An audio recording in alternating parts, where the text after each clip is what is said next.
Kia ora anō tātou. Nei mai hoki mai ki tēnei wahanga o te rā. Welcome back, everybody. I hope you enjoyed the breakout rooms. In the social lounge, you had some good kōrero amongst your table, some good connecting with people that potentially you may have not met, which is all part of the day. Also hoping you found a bit of time to have a break to go and fill up your coffee cup, get a water, wharepaku stop. Hoi anō tēnei te mihi atu ki a koutou e utunu mai ki tēnei hui a tātou. Getting into the next session, the next session called Delivering the Vision. And we're fortunate to have a number of presenters to present to us as part of this session. So if I can just get straight into it, it is my privilege to introduce Liz Brown, who is the co-chair of the Canterbury Regional Skills Leadership Group. Liz has extensive governance experience, including as current chair of Te Taumata Runanga, 4 years as the Te Tau Mutu representative on Te Runanga o Ngaitahu, and now the current alternate member on Te Runanga o Ngaitahu. Liz, tēnei te mihi atu ki a koe, kai a koe te wā. E te ti, e te tā, tēnā koutou katoa kua tai mai ki tēnei hui. E nā rangatira katoa, nei te mihi ki a koutou. Kia ora li, no e hoi te waka i te aratika. Kia ora toa, mō tō kōrero rangatira. Kia ora. If we can move to the next slide. So the key purpose of the Regional Skills Leadership Group is to identify and support better ways of meeting future skills and workforce needs in our regions and our cities. In a RoVE context, this means a system that's collaborative, flexible, innovative and sustainable for all regions and communities, with a provision that responds to the regional skills needs.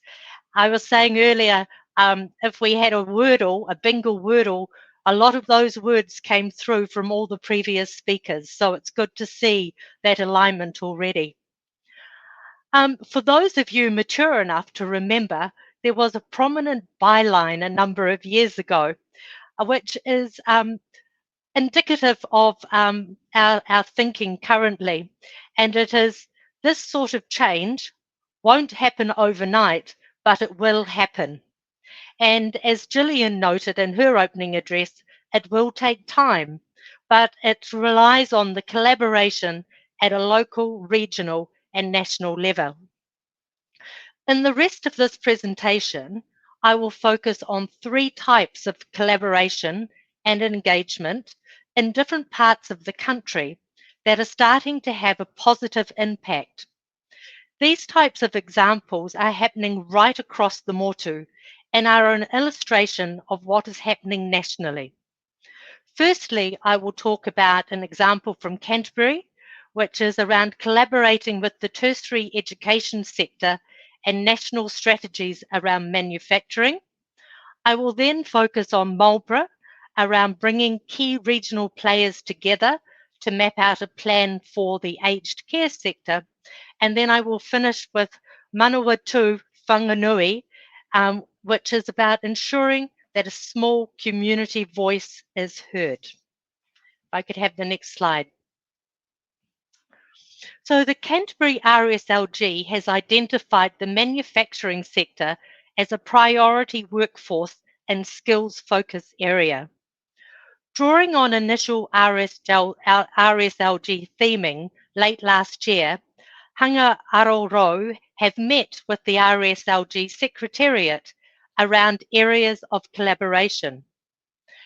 The RSLG has held 3 regional focus groups, one of which was focused on manufacturing, and we had a wide range of employers participating in that hui.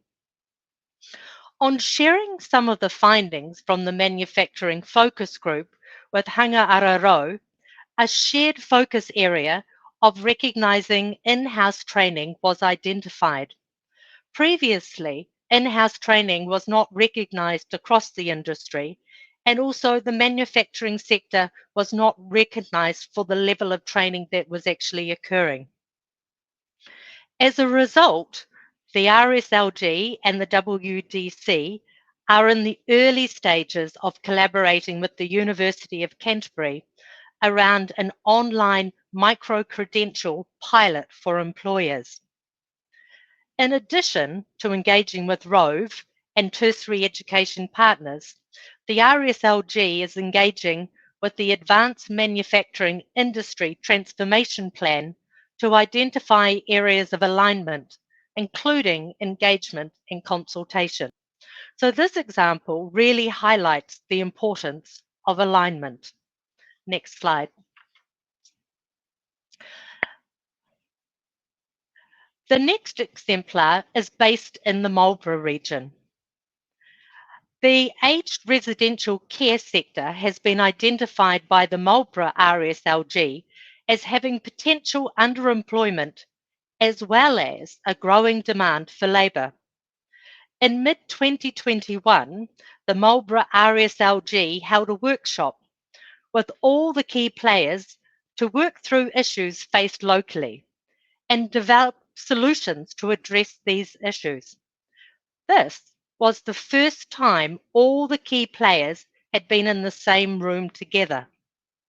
Workshop attendees included local aged residential care providers, union representatives, education providers including schools, and government agencies. The group identified 5 key medium long-term action areas to focus on, but it also resulted in other shorter-term outcomes. These shorter-term outcomes are training providers have found employment in aged care for clients thanks to the contacts made at the Hui. Schools in Kura have identified opportunities for students to gain skills and experience in the aged care through the Gateway program. NMIT, the tertiary provider, with the support of industry, have committed to offering the Bachelor of Nursing in Marlborough based on the need outlined. And finally, potential candidates for aged care jobs who are struggling to apply online have been supported by aged care employers to help them overcome this barrier by offering computer literacy courses. Then focusing on the 5 key areas for action that were identified that the RSLG is now working with the sector to understand and to think about how these should be implemented. These are the perceptions of the industry need to be improved to assist with retention and attraction of staff and to showcase the sector to people in the region. The need for a regional recruitment strategy to help with attracting people to the sector and to Marlborough. The need to connect this training was also identified, so to improve career pathways within the sector to support people to upskill and advance in their careers. Engaging rangatahi and schools to create connections and showcase opportunities between schools and care homes. And finally, pay and conditions. So to look at the opportunity to look at how roles are structured and to include staff in planning rosters. This also raised the enforcement of employment rights and extra workplace rewards. So this exemplar highlights the RSLG's ability to broker conversations, bringing the necessary parties together to find solutions. And one of the things that RSLGs have are the ability to bring networks together and to influence those networks, and also that mandate to bring everybody into the conversation. And so I move to my final example for today, which is around the Manawatu Whanganui and the need for ensuring the sub-regional voice is heard. Like many regions, the Manawatu Whanganui region contains several sub-regions and communities. And there's a huge diversity, and that diversity needs to be articulated. So we need to ensure that the voice and the need of the smaller sub-regions is not overshadowed and crowded out by the larger players in the space. The dominance of the larger regions has often resulted in the important geographic challenges faced by many down the metal road not being heard. And conversely, the metal road wins are seldom heard or shared. For example, Ruapehu is a unique region in that it's covered under different boundaries by government agencies. And there's a real feeling on the ground of being overshadowed when it comes to funding and resource availability. So the challenge for the RSLG is to ensure that that sub-regional voice comes to the fore. A great case study is the Taumarahunui High School, and it's a great case study or an example of where there is true partnership between education, training provision, employers and students. The school's Trades Academy has some of the highest success rates nationally, despite being in a location with high deprivation, NEET and unemployment rates. Despite this, these successes have not been shared with other similar communities in the region. The Manawatu Whanganui RSLG has been working hard to ensure that all communities, no matter how large or small, are heard. This includes ensuring that all RSLG members have a good understanding of all the communities in the region, actively encouraging and facilitating the sharing of best practice, and having down the metal road case studies in their regional workforce. So it means taking into account both the macro and the micro needs. The RSLG recognises the importance of listening to the grassroots and feeding up to that regional level. And a final slide, thanks. So, closing the loop and how collaboration fits with the vision. These examples that I've provided are examples of collaboration that reflect the journey that we're on towards building the workforce planning capability within our regions. And this will take time. I think that's been a common message that's come through from a number of speakers. And if I refer back to it, it won't happen overnight, but it will happen. So RSLGs, through the likes of their regional workforce plan, support and facilitate the labour market dialogue within their regions. As Tor talked about earlier, RSLGs, while focused on labour market and skills needs, are part of a wider regional architecture, including partners in the economic and social development domains, and will contribute to the achievement of shared outcomes across all of our communities. And so in turn, they will help to expand the ongoing collaboration and ultimately support the enduring skills and labour solutions that are tailored to our regions. Kia ora.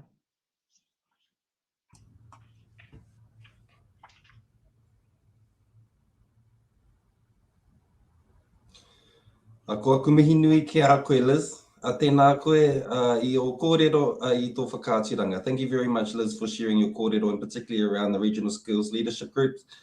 It's really important to understand, particularly what's happening out there within our region. So he mihi nui ki a koe, Liz. Tēnā koe. Moving on to our next presentation, I would like to introduce Paul Hollings. Paul Hollings is the General Manager of the Food and Fibre Centre of Vocational Excellence, or as we know them, COVES. Paul is a past member of both the Institute of Managers and Leaders, Australia and New Zealand, and the New Zealand Board of Engineering Diplomas. As the MIT host board member of the Construction and Infrastructure COVE, he was part of the team that built the successful bid for MIT to host the ConCOVE. Paul, tēnā koe. Kia ora, thank you, Lee. Kia ora tātou. Before I start up, I guess it's strange that I'm speaking on behalf of the Food and Fibre Cove today, but I helped set up the ConCOVE both awesome organisations, and I'll speak a little bit about Concave toward the end. Change slide, please. So the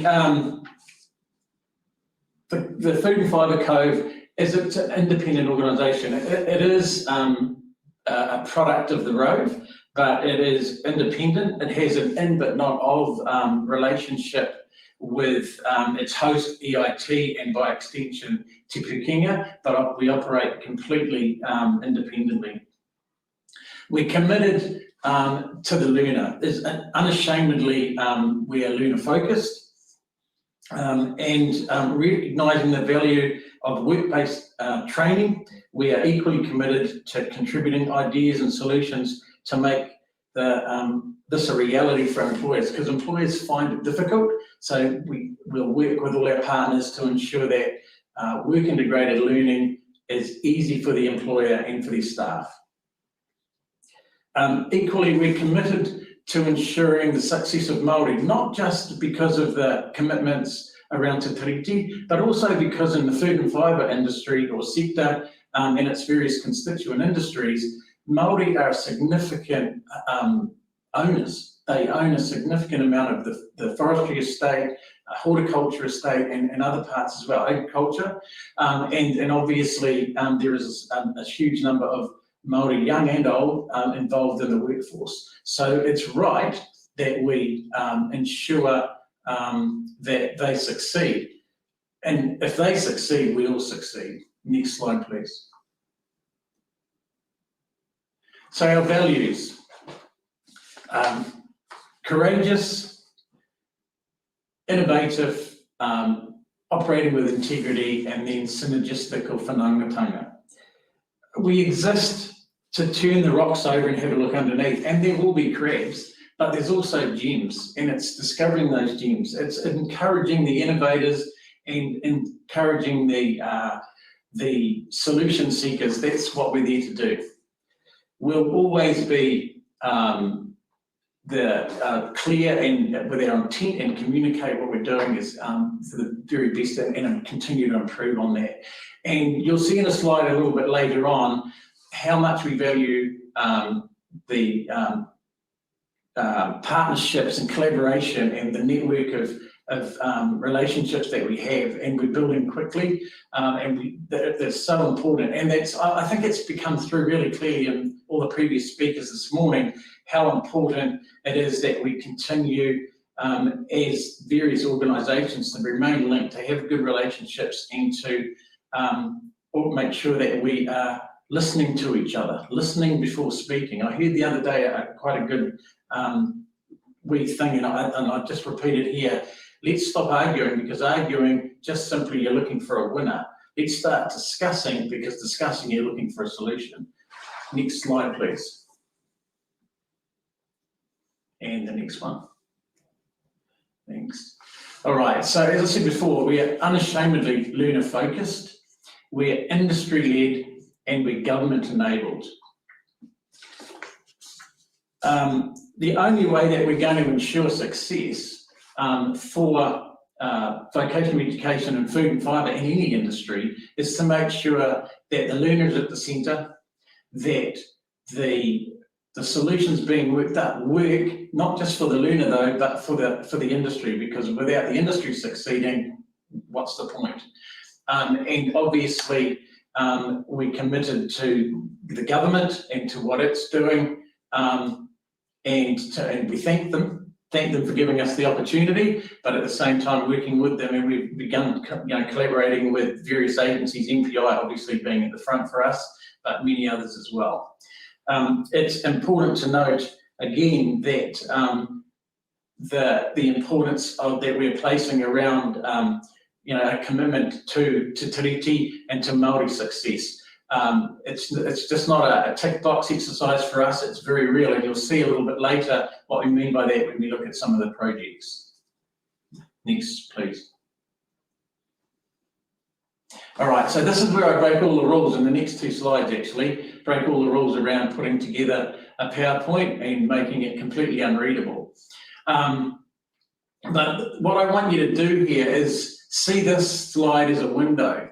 and you're looking through the window, and behind it you see learner everywhere, all right? But this is the key for us. I said earlier, it's about relationships, all right?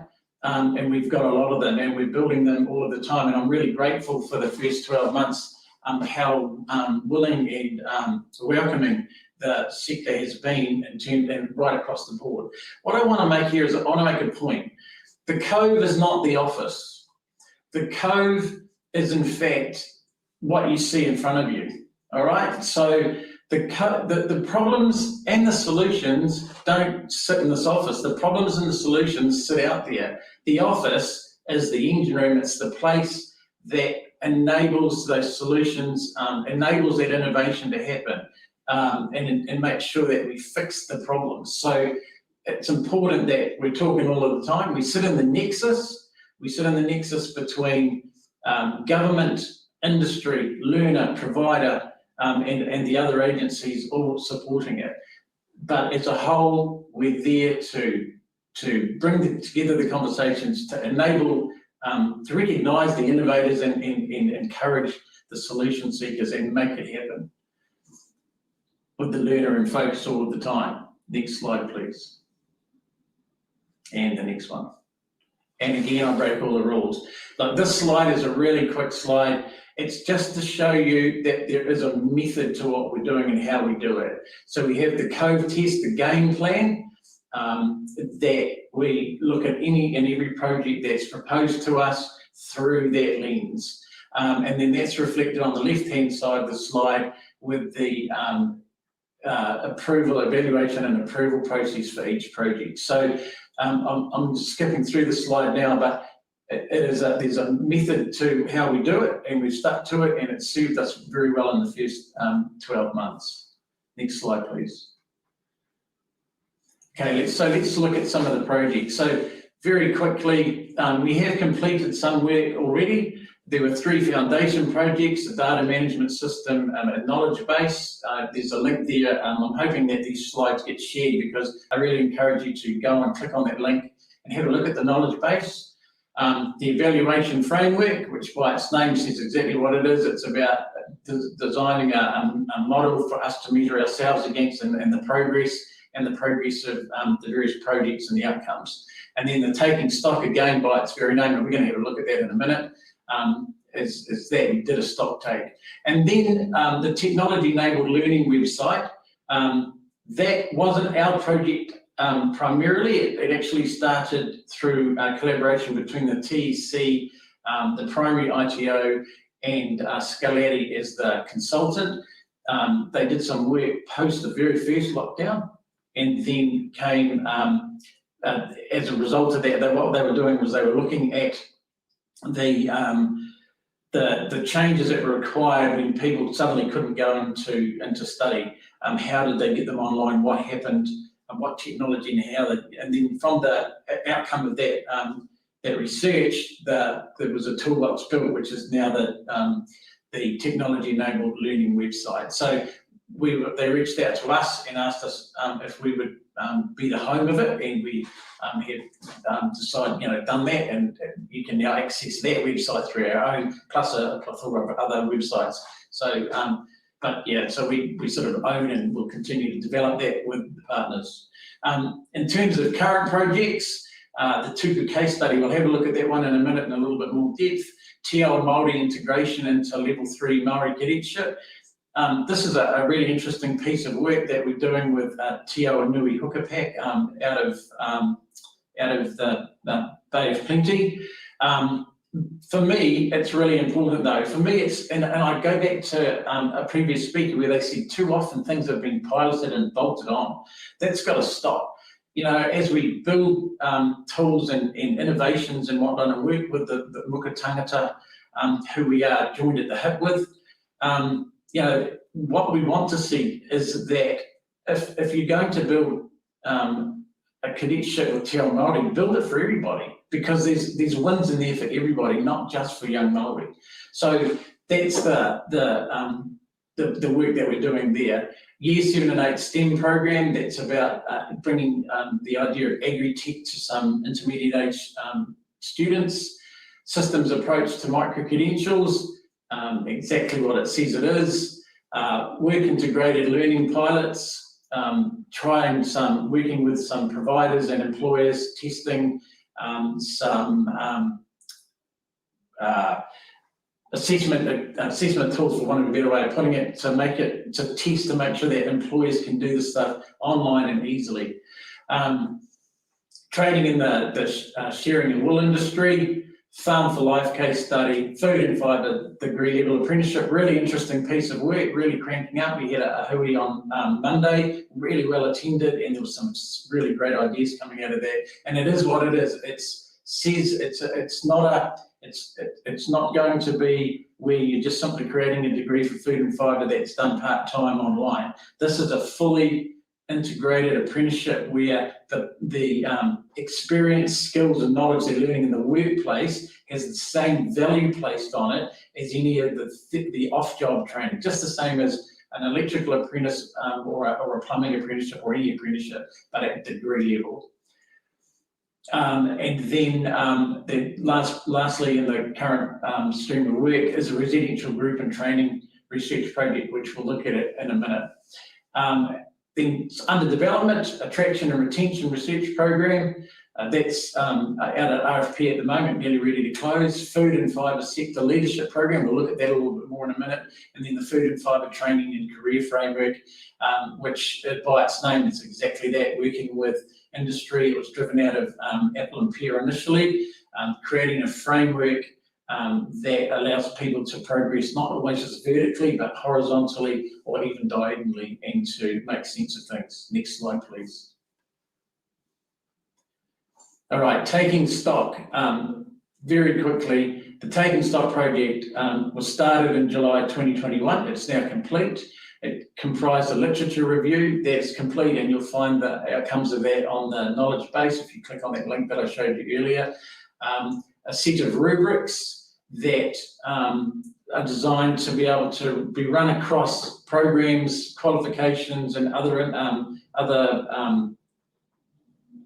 activity and measure them against a definition that we have around what in terms of vocational excellence. So those rubrics are about to be published, and we're quite proud of that work. That work, though, that isn't food and fibre specific, those rubrics, just the same as the literature review isn't food and fibre specific. Anyone can use that, and I encourage you to do that.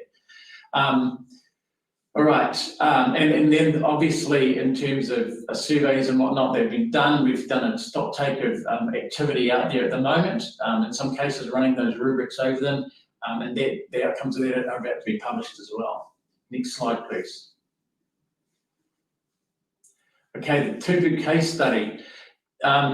This is a really neat little piece of work that has been carried out in the far north. It was well underway before we came along, but through a colleague from a past life at one of the ITOs, they made contact with us.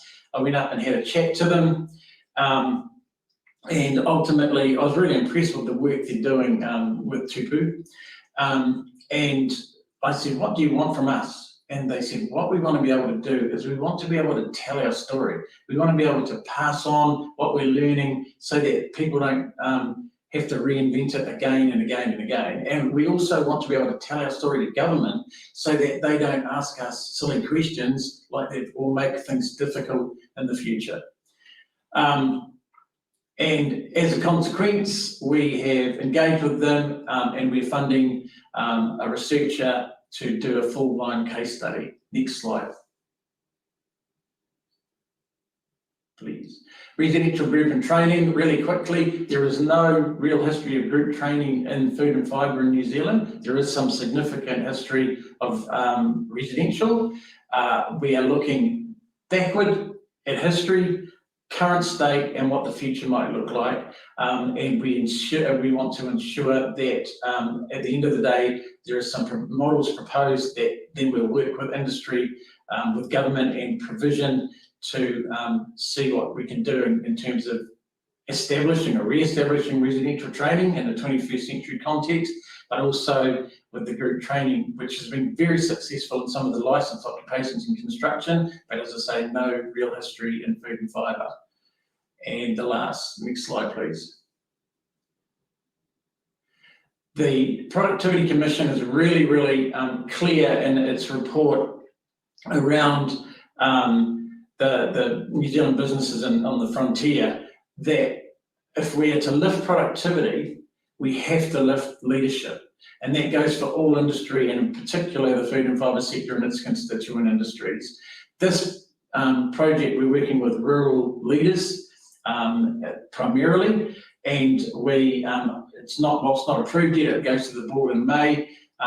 This piece of work will build a framework for leadership basically from, if you're part of the expression, pimples to pension, from level 1 through to level 8, 9, even beyond. So it's about creating leaders from the get-go. And sometimes they may need to be managers of people, but they've got to understand and lead themselves, and this is important. So, but at the same time, creating a leadership framework, creating the systems to ensure that that framework works, and then overall creating a complete leadership model. That'll impact on the work that the likes of Muka Tangata does in the future, as it creates the next generation of qualifications and programs, attendant programs and whatnot. So it's a matter of some urgency, I believe, in regards to getting the leadership question answered. And next slide, please.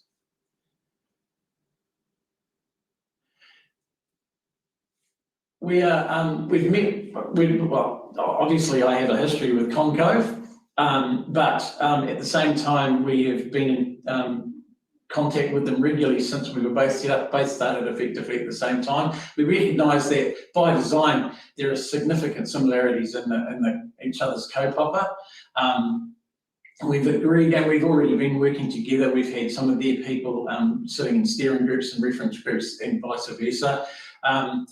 But just recently, Mark Payne, my chair, their co-chairs and their director, we all met together and agreed in principle that we will be working on some joint programs as opposed to projects. So we're looking forward to that. Right, last slide, and then I'll get out of here because I realise I've run slightly over. My apologies.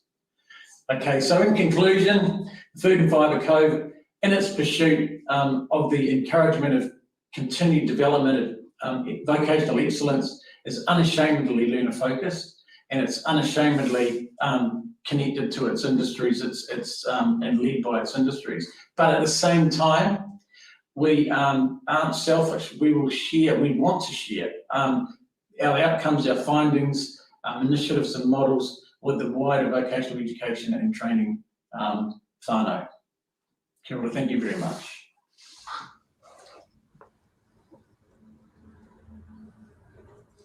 Tēnā koe, Paul, and thank you. And just on your last note around sharing this information, and I think that is coming through quite strongly today. So, Paul, it's great to understand a bit more about the food and fibre, and particularly our centres of vocational excellence. So, e mihi nui ki a koe, tēnā koe. I would like to introduce now Philip Alexander Crawford, who was the Chief Executive of the Hanga Aroro Workforce Development Council. Philip was previously Director of Te Paitawhiti Māori Equity Partnerships at Te Pūkenga. He has held senior leadership positions in the vocational education sector, including Chief Executive of Te Matarau Educational Trust, General Manager Education for the Ngāti Wai Trust Board, and is Director of Development for Te Tai Tokerau Wānanga Nortec. Philip is joined by Samantha McIntyre, who is the Deputy Chief Executive of Hanga Aroro Workforce Development Council. Kei te tokorua, nau mai, haere mai rā. Kia ora, Lee. Tēnā koutou e te whānau o te RoVE Virtual Hui. So ko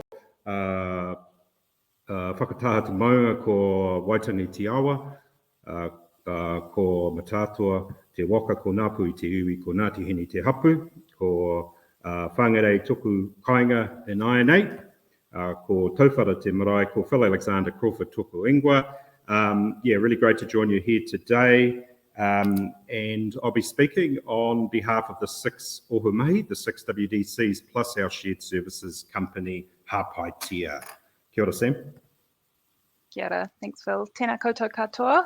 Ko Kapiti Te Mautari, ko Tararua Te Paimaunga, ko Waikanai Te Awa, ko Rā o Tarangi Te Moana, ki Tamaki Makaurau aho I noho ana, ki Hanga Araro aho I mahi ana, ko Te Tumu Whakare Turua Taku Turanga Mahi, ko Samantha McIntyre toku ingoa.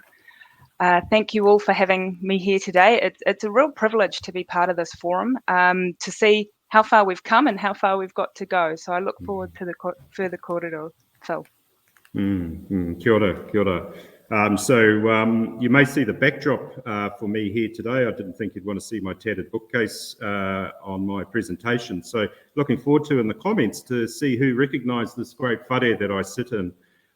Give you a hint, it is in Taitokoro. But yeah, let's see if you can call it out. So just moving on to the first slide, let's talk about who we are, Ohumahi, as the servants of our hapori or community. And picking up on the theme of Paul's PowerPoints, creating ones you can't see, this is where you get really close to the screen and the camera and see if you can read these. But these are the 6 WDCs that you need to engage with. So starting in the right-hand corner there is Toi Mai. So Toi Mai is a very wide-encompassing workforce development council covering creative, technology, entertainment, hairdressing, and many others. So this is co-led by Claire Robinson and Tama Kirikiri. So call out to both of them. Then we move on to Ringahora, which is services, and this is led by Carrie Scrimshaw. Kia ora, Carrie. Then we move to Waihanga Ararau, construction and infrastructure. Keep this name in your minds, led by Philip Aldridge. Kia ora, Philip. Known as Philip 1 and Philip 2 internally. Then we move to Hapaitia. So Hapaitia is our shared services company, which is the glue that sticks our collaboration together across six Ohumahi or WDCs. And this is led out by Chris Gosling. Kia ora, Chris. You've heard a little bit about Muka Tangata already within Paul's presentation. And Muka Tangata is the people, food, and fibre whānau. Then led out by Jeremy Baker, and I'll refer to a little bit of the mahi that Jeremy is doing later on. So if we can move on, then of course we keep moving to Toitu Waiora, which is the Community Health Education and Social Services, which is led by another Ngāpui, Ngāti Hene, Donovan Clark. So kia ora, Donovan. And then Hanga Araro, which is co-led between Sam and myself up to the left-hand corner there. Kia ora. So if we can move to the next slide, just conscious of time. Sam? Yeah, so Ohumahi have a very unique yet influential role in this RoVE ecosystem. And we're all bound by a common purpose and vision to ensure that vocational education adapts and responds to industry's current and future needs. And this ultimately will ensure a thriving, socially mobile, socially cohesive Aotearoa New Zealand, which really links to obviously the earlier comments made by many of the speakers around what RoVE is and what it's seeking to achieve. So if we move, so this RoVE image is central. We'll all recognise this and we'll all be able to see our part in this. But if we move to the next slide, please, we've created one around where Ohumahi's influence is. So what we're accountable for in this broader reform versus what we can influence, shape, guide, support. So I'll work really quickly around the wheel because I am mindful of time. In terms of providers, we as Ohumahi are really, really keen on ensuring sustainable provision. That means that industry get what they need now in terms of the training provision, but that we are also taking a future focused lens. Industry, just working around the slide, industry is central to Ohumahi. We are here to ensure that industry's voice and the voices of their workforces and the people that are supported by them is recognised in the vocational education system. Regions. So as our colleague Liz mentioned before, we work with the regional skills leadership groups to ensure that national perspective, that national view with a regional perspective. So we're developing national strategic workforce development plans, but we are leveraging and connecting in with the regional skills leadership groups because we know that it can be different depending on what region you're in. Employers are the voice to shape our qualifications and the future training that their workforce needs, and learners will drive and input how those qualifications and standards are designed. Next slide, please.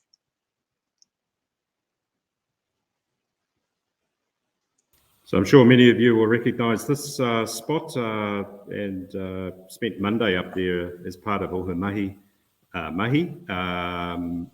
and of course it is at Waitangi. So equity and te tiriti o Waitangi, just firstly acknowledging the support of the kaupapa, the support of the partnership and making it real, and also referring back to Wayne Ngatai's comments in relation to it to really call out all of us within the RoVE that we need to have this deeply embedded within our practice. And there's 3 PO that I would refer to today. So the first PO needs to be owned at all levels. And so I'll just give you some examples of what we are doing within Oha Mahi around what does that look like. The first one, Hinarangi, of course, was speaking earlier, and she's part of one of our boards where they have been very deliberate in their practice to create a board that have co-chairs, Māori and non-Māori, and the membership reflects that as well. Within some of our WDCs, we've taken a similar approach, and I refer again to Claire and Tama in Toi Mai in relation to how they are approaching that. So each WDC also have key leadership positions of Paumatua, Manakura, and also ensuring the influence of those groups are embedded in that relationship with the CEs as well. Within the organisation itself, all 7 of them, including Hapai Tia, it is around ensuring that we reflect diversity inclusion. Well, how can we say to industry that they need to buy into diversity inclusion if we don't adopt the same approach within the RoVE whānau? The second PO is translating that into actions, and many of us have had a kōrero today are supporting that kaupapa. So it's making sure that it is, and you can see, hopefully you can see that it's been, using that word again, very deliberate in terms of those that established the Workforce Development Councils, supported obviously by TEC, the Establishment Unit, etc. And those actions need to be in partnership with our te tiriti partners. For there to be a partnership, going back to my rusty old law degree, you need 2 to tango, and you need 2 in a partnership at least. And so what we are doing is ensuring that the third PO, we can just bring that up, as parts of RoVE, we need to make sure that we are building the capacity and the capability within all of our staff and within our industries and employers to be able to properly engage with Māori. And many speakers today referred to the diversity of that, iwi hapu Māori, and can I advocate when we are speaking of tauira or akonga, that's plus their whānau, being key influences, and when you get the learner, you get their whānau too. So those are the 3 key PO, and it's reflected in much of the mahi that if I had more time, I could map that out for you. So we'll just move on to the next slide. Sam.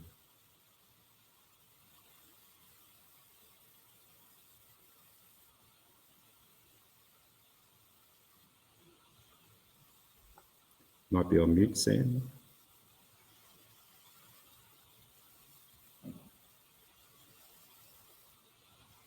Oh, thank you, Phil. Gosh, how embarrassing. So industry voice is central to what we do, how we do it, why we do it, and who we're partnering with to ensure that not only the industry gets the workforce that they need, but Aotearoa has a sustainable, a socially mobile and cohesive workforce and population in the future. Everything that we do is underpinned through honouring Te Tiriti o Waitangi. To ensure that the vocational education is improved by Māori and for Māori, and ensure that opportunities for all of our people, all of the kaimahi in the industries that we support, can reach their full potential and their capabilities are increased. So there are a range of examples that Ohumahi can already demonstrate in terms of the connection that we have made with our industries, to ensure that industry voice is front and centre, to ensure that we are thinking about today, but really focused also on the pathways for tomorrow. The range of examples include obviously supporting our industries to recover from COVID and the implications of COVID. And there are a range of cross-functional initiatives and collaborative initiatives across Ohumahi and also, as Liz shared, the regional skills leadership groups and the broader RoVE ecosystem. So as an example, Waihanga Araro, Hanga Araro and Ringahora are working to understand how displaced workers can be better supported to find alternative career pathways. In particular, those most impacted by the displacement and those that have been traditionally underserved by the vocational system. Hanga Araro is investigating the implications of how not having access to migrant workforces has impacted particularly the manufacturing and engineering sectors, and how we can support our employers to differently utilise their existing kaimahi to upskill and meet the evolving business needs so that they can anticipate and participate in the future of work. Toitu Waiora is closely working with the Māori Health Authority to provide career and education pathways for kaimahi that have been working to roll out the COVID vaccinations. The primary purpose is to ensure that this skilled workforce is retained and re-skilled as needed to continue to support the health industry as it continues to anticipate and prepare for COVID and the future health requirements of New Zealand. A lot of what we do revolves around evidence, revolves around data, and insights and data are cemented across all of our ohumahi. We have a range of researchers. An example of where we are leveraging data and insights is Waihanga Araro and the work that they have been involved in the electricity supply industry. So there has been a deep dive into the skills challenges and the workforce requirements of this industry over the coming years. In fact, they have forecast that over the next 30 years, the industry needs up to 9,000 skilled workers. Whilst this work was completed by Connexus under the previous system, Waihanga has taken the accountability to drive the actions from this research and work with industry stakeholders, work with the RoVE ecosystem to truly make a difference. Phil. Kia ora, Sam. Next slide. I must have about 2 minutes left because our MC hasn't shown his face just yet. So there's one final slide. Oh, look at that, Lee. Yeah, just as I say that, you appear. So this will take all of 2 minutes. So big ups to Liz in the presentation in regards to RSLGs. I've been really fortunate to have been engaged with Kira Normandy of Ohumahi around a set of online hui with each of the RSLGs, and I just thought I'd share some of the insights that have come off that. The first one is we're in this together. It was really, really clear from all of the RSLGs, without prompting, without negotiation, that we're in this together and we need to make it work. The next one was there's clear potential to rely on each other for engagement, whether that's with iwi hapu Māori, our individual rohi, and other parts of our hapuri, then there's huge potential of that. And you'll see that in year 2.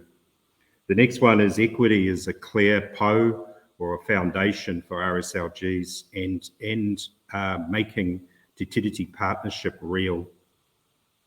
And the final point is around data intelligence.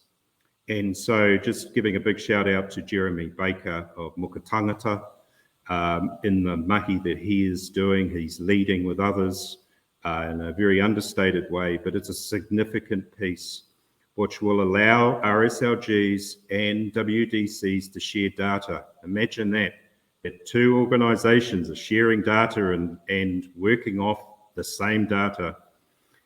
What it'll also do is identify the gaps that exist within the data. When we talk of data, we need to talk about equity of data.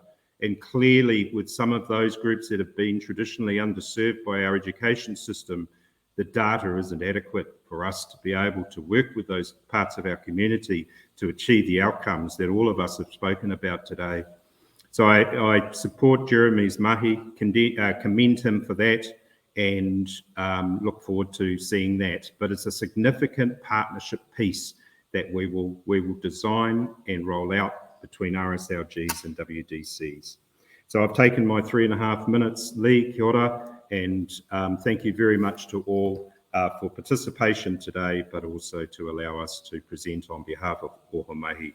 And this whare here is at Tautukaro Wānanga, and it sits in the heart of the campus here, and everyone passes through it before they obviously move into the rest of the place, the whenua here. So kia ora.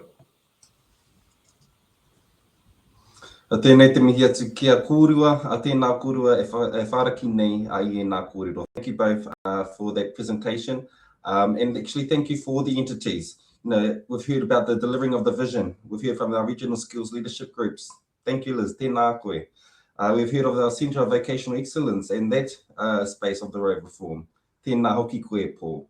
And finally, we've heard about our ohumahi, our workforce development councils from both Philip and Samantha. So tēnei te mihi atu kia kōrua, o tira koutou, a kei aku rangatira, tēnei te mihi atu kia koutou. I am aware that there are a number of hātai that have been placed in our Q&A chat, and just to let all of our attendees know that we will collaborate your questions and ensure that we do pass them on to our presenters of the day and get your response. Knowing now we are going into our breakout rooms, breakout sessions, so we get to have another kōrero again. So again, we're going to finish this session. You're going to head back to go and choose a table. We encourage the conversation and the discussions to carry on. But if I could just end this part on kōrero from Philip, when we say we're all in this together, he waka e kenua, he waka e kenua. After our breakout sessions, we'll be going straight into lunch. So again, ka aroha, you'll have to provide your own lunch, kia kaha te kai, and we'll be resuming back at 1:45 at 12:45. So again, we're going into breakout sessions, into the social lounge, which will go directly into a lunch break. We will all see you back here at 1:45. He kona mai.